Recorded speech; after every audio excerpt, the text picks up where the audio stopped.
Hello everyone, I am Julian Morris with the Channel 5 News. In the headlines, Senior Counsel Anthony Estefan condemns actions by the PSU boss Thomas Later as the union threatens strike action over delayed salary negotiations. Jungle Bay opens its doors to international guests on Saturday, but Sam Raphael says the facility will also be open to Dominicans.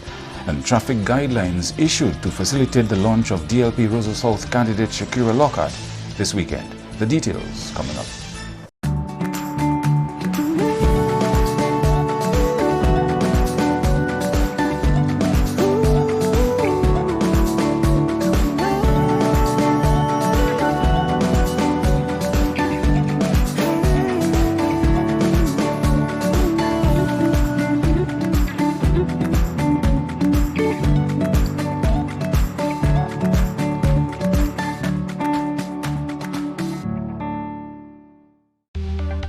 Here are some tips to reduce mosquito presence in and around your home. Keep water storage containers properly covered. Remove containers that can collect water from your surroundings. Keep garbage bins tightly covered. Pick up your litter and remove all tires from your yard. Keep gutters free of leaves and twigs to prevent stagnant water. Prevent Zika, dengue, and chikungunya. Fight the bite. This is a public service announcement from the Dominica Red Cross. This message is supported by Flow. The Public Service Union has announced its intention to gradually turn up the pressure on government to force the start of negotiations over salary and other matters. During a union meeting on Thursday, DPSU General Secretary Thomas Later urged public servants to reduce their productivity by 60% on Friday. The union plans to review that action next week after the go-slow, which is also to be observed by union members on Monday, 3rd June. I am saying, starting tomorrow and continuing up till Monday, every public officer will be embarking on a go-slow. So you report to work, but there is a go-slow. We want your working input to be decreased by about 60%. Your executive will meet next week, Thursday, to review the situation. The union has issued an ultimatum to government. If government fails to meet the DPSU to negotiate, then the union is threatening to take industrial action. We are giving the government of Dominica up to June 11th to meet our demands, to call us to the negotiating table and to respond to our concerns up to Tuesday the 11th. After the 11th, we will call you again. And when we call you, brothers and sisters, it is not any go-slow. We are going, I repeat, we are going to do something bigger, better, higher, more serious than go-slow. We are going to take enhanced industrial action.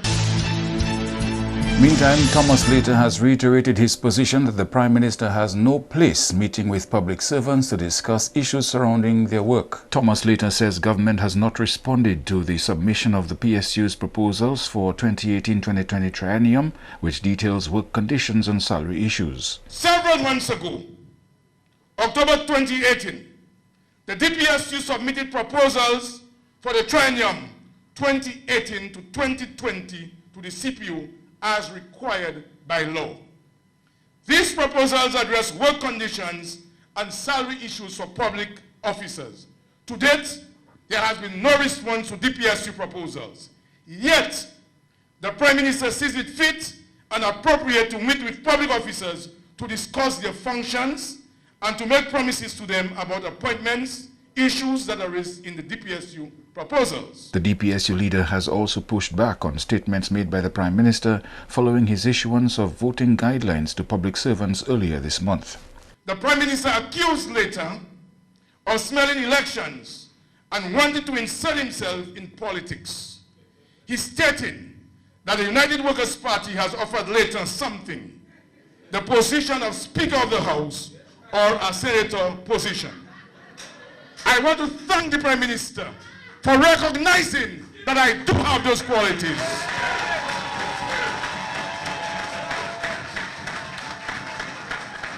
But let me say to the nation that there is absolutely no truth to this outrageous claim by the Prime Minister of Dominica. No such offers have been made to me by anyone. I have been accused of signing an agreement with a political party before the last election. This is a pernicious lie. The DPSU has signed no agreement with any political party. However, the DPSU is an independent trade union and has an unqualified right to meet with any political party or NGO or religious group at any time. And if you did not hear the statements to which Mr. Layton refers, take a listen. One of the previous elections, it may be the 2009 or 2014 one, he actually signed an agreement with the leadership of the United Workers' Party, saying that they would pay him 5, 6, 8, whatever percentage after the election. So to tell a Prime Minister that he should not meet public officers is absurd. The public must know that Mr. Layton has appointed himself, and I suspect on a promise made by the United Workers' Party to maybe let him be Speaker of the House or Senator or something, or Ambassador or something, because I know Mr. Layton is concerned about his tenureship at the union. So he is now singing. And he is placing the welfare and the well-being of public servants in jeopardy. Senior Counsel Anthony Astefan has condemned certain actions by the leader of the Public Service Union.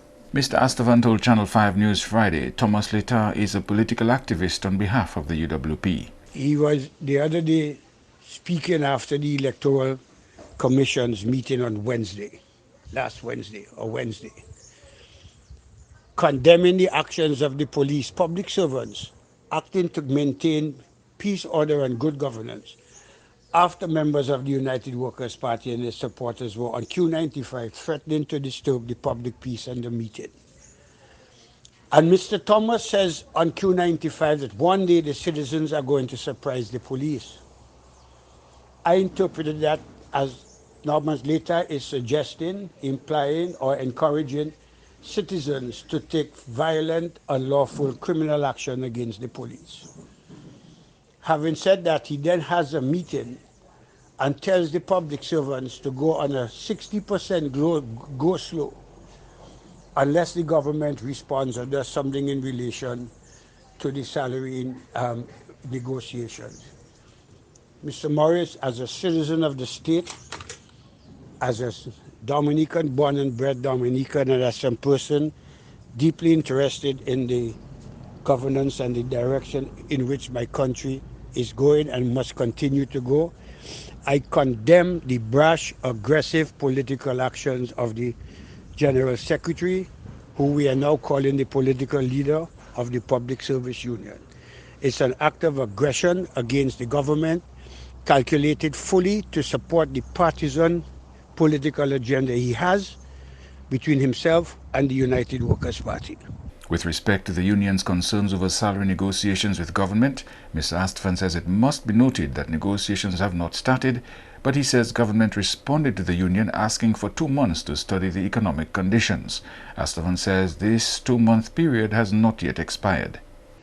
Had negotiations been after Maria or early 2018, it would have been 0, 0, 0 or minus 0, minus 0, minus 0, would have been very likely the government's counter proposal. Last year, civil servants got paid and got the double bubble as promised.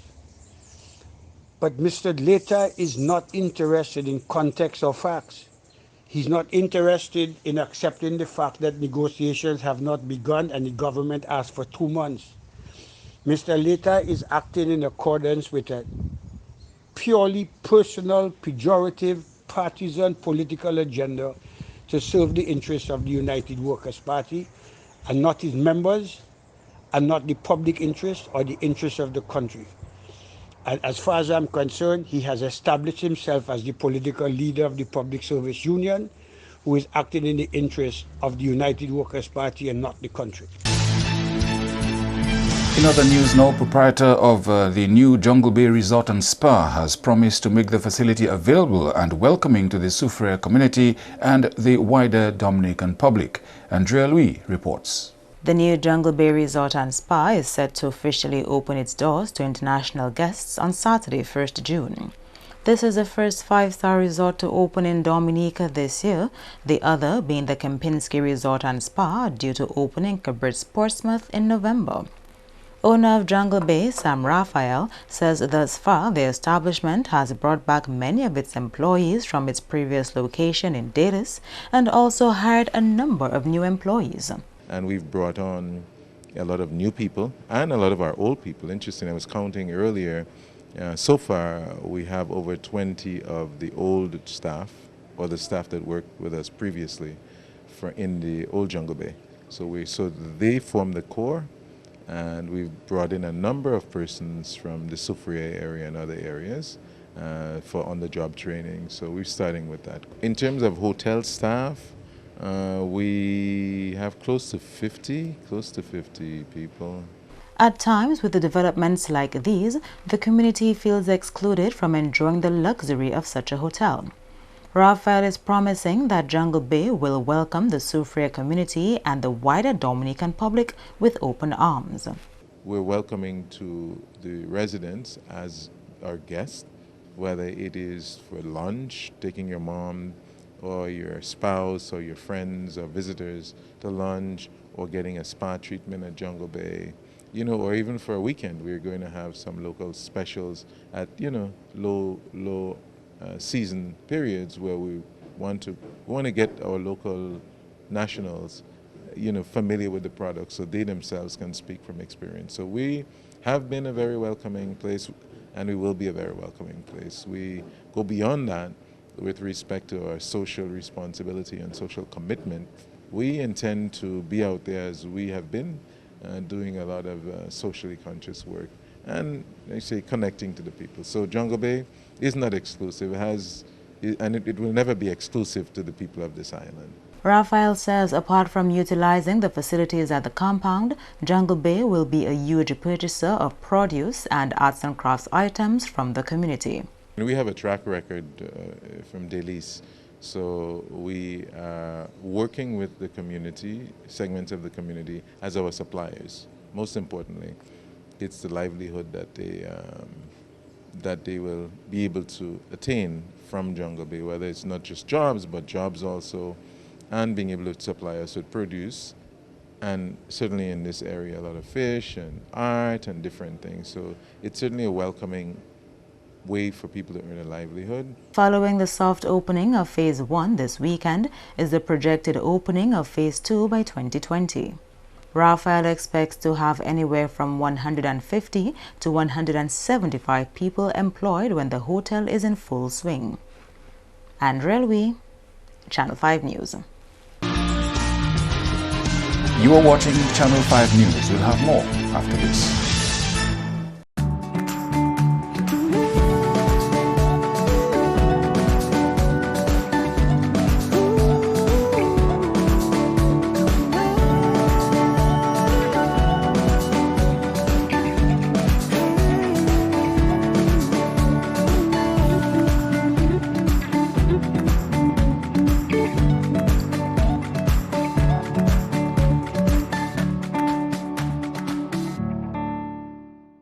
I love the freedom when I'm out there. Simply put, the worries from shore, none of that out there. And it's my daily bread. I learned it from my dad. My dad is one of the senior guys here who catch the biggest fish around here. And he's top with the red snappers. It's a family thing. I'm the only one fishing right now in the family. Just keeping it going. I enjoy bringing them up, man. Sometimes you have a yellowfin tuna, 400 pounds. Man, let me tell you, that's just a joy out there. I enjoy going out there and just holding the big fish. I don't lift weights, I lift fish. The morning of my fishing trip, I would get up, make a little spiced tea. Then I come down here. I have my GPS, which most fishermen are supposed to have that. Normally I prepare the day before, because whenever you're going out there, you must have ice. Ice is a must. for preservation of the fish. So I always make sure I have everything the day before. My fish represents me, and I bring good quality fish ashore simply because the restaurants themselves, they have to show a quality product. Tourism and agriculture go hand in hand. That's what I think. We're all connected. It's like a big machine, and I'm just so proud to be a part of it. My name is Brandon Carlisle, and tourism is my business. L'année sim tout partout. Attention si vous êtes homme et bien femme. Visitez place santé pour examiner corps. Ça c'est un nid pour yo ouais si l'année pièce moun au lion qui ni maladie TB et bien maladie sexuelle. En compagnie moun qui ni maladie HIV P ni TB aussi. Savent qui l'année guérison pour TB. Ou ça vivre en bonne santé même si ou ni maladie HIV. Parlez by docteur. Prends responsabilité. Aidez du bout de si maladie TB et HIV. Ou agir tout le monde pour examiner corps yo.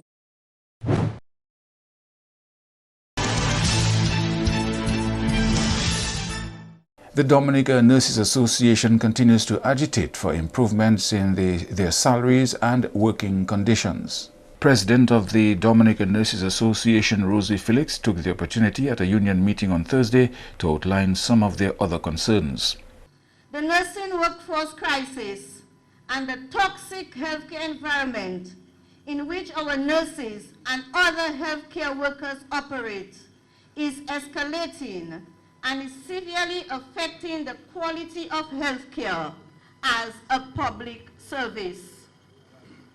The government is either unable or blatantly refusing to address adequately, and I repeat, adequately, the many issues in the nursing service, many of which are perennial.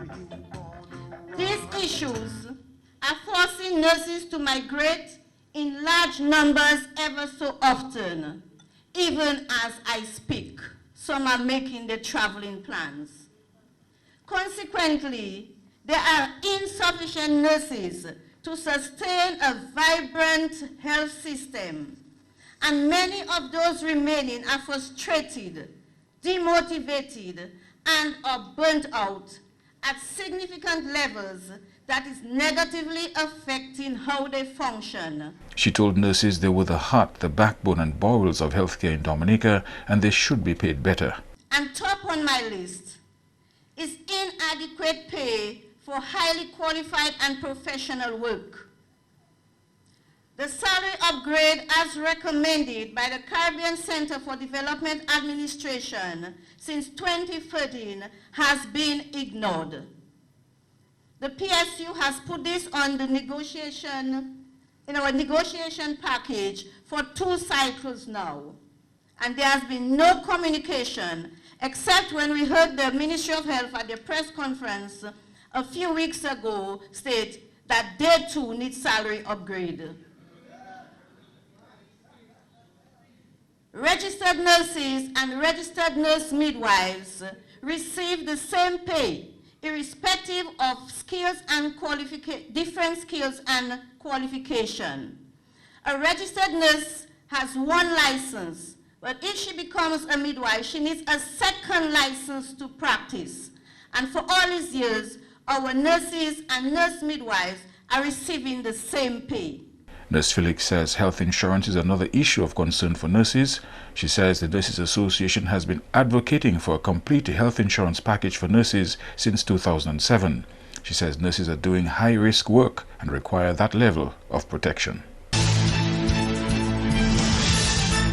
And the first ever community tourism enhancement competition has been won by the Marigot Woodford Hill community. Here is Andrea Louis with more. The Community Tourism Enhancement Competition is the brainchild of the Dominica Community Tourism Association, Inc., in an effort to boost the tourism product at the grassroots level. Communities in the north and the northeast were zoned up to host an event which was judged on the 4 pillars of cleanliness, landscaping, community involvement, and hospitality. Zone B, consisting of Marigot and Woodford Hill, took the top prize during the Tourism Awareness Month Awards ceremony earlier this week. The cleanest zone prize was awarded to Zone E, consisting of Capuchin, Tukari, and Tatan. During the awards ceremony, prizes also went to the Morning Star Preschool, which won the School Beautification Award, Ophelia Marie, Gordon Henderson and Exile 1, Philip Chubby Mark and Midnight Groovers, and Swinging Stars, who received the Musicians Awards. Plaques were also distributed for the Social Media Awards, the Broadcast Media Awards, and the Tourism Service Providers Awards. Motorists are being advised to take heed of the changes in traffic arrangements in the Newtown area this weekend. This as the Labour Party candidate for the Roseau South constituency, Shakira Lockhart Hippolyte, will officially be launched on Sunday on the Newtown Savannah. Acting Superintendent of the Central Division, Leanna Edwards, gave details on Sunday's traffic arrangements. One-way traffic will only be permitted on Victoria Street for motorists traveling north between the intersection of High Street and Victoria Street, Newtown, and the Melville Battery Road. Motorists traveling south to Newtown and other southern communities will do so via the Monbruce Road and traveling in an easterly direction onto the Lower Monbruce Road. Upon reaching the intersection of Lower Monbruce Road and Centre Street, Kingshill, they will continue in a southerly direction onto Back Street, Kingshill, then travel in a westerly direction along Melville Battery Road onto the Newtown Public Road. Motorists traveling south along Bath Road will be diverted to the Monbruce Main Road to exit at Back Street, Kingshill onto the Newtown Public Road. Edwards is also informing motorists that there will also be a designated no parking area. There will be no parking on either side of Victoria Street from the intersection of High Street and Melville Battery Road. There will be no parking on either side of Bath Road from the intersection of Independence Street and Monbruce Public Road.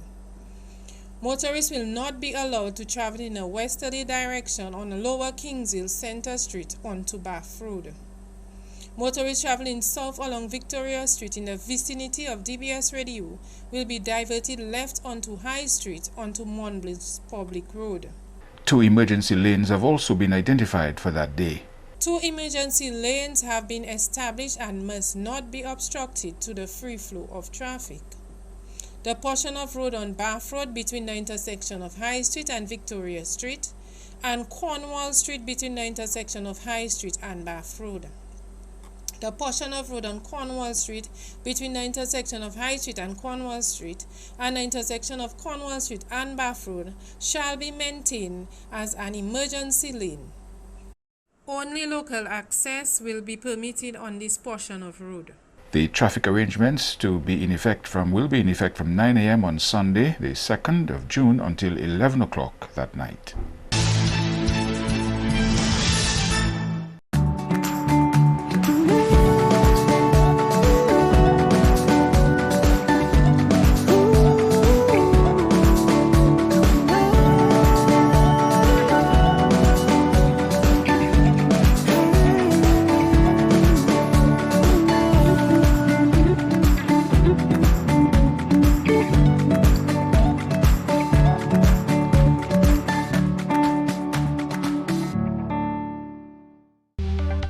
Here are some tips to reduce mosquito presence in and around your home. Keep water storage containers properly covered. Remove containers that can collect water from your surroundings. Keep garbage bins tightly covered. Pick up your litter and remove all tires from your yard. Keep gutters free of leaves and twigs to prevent stagnant water. Prevent Zika, dengue, and chikungunya. Fight the bite. This is a public service announcement from the Dominica Red Cross. This message is supported by Flow. To end the news, a look again at the headline. Senior Counsel Anthony Astefan condemns actions by the PSU boss Thomas Later as that union threatens strike action over delayed salary negotiations. Jongo Bay opens its doors to international guests on Saturday, but Sam Raphael says the facility will also be open to Dominicans. And the police issued traffic guidelines to facilitate the launch of the DLP candidate for the Roseau South constituency, Shakira Lockhart, this weekend. Feel free to contact us at news@mapping2k4.com. You may access our past newscasts on our YouTube channel. On behalf of the production team, I am Julian Morris. Thank you for watching. Do have a good weekend.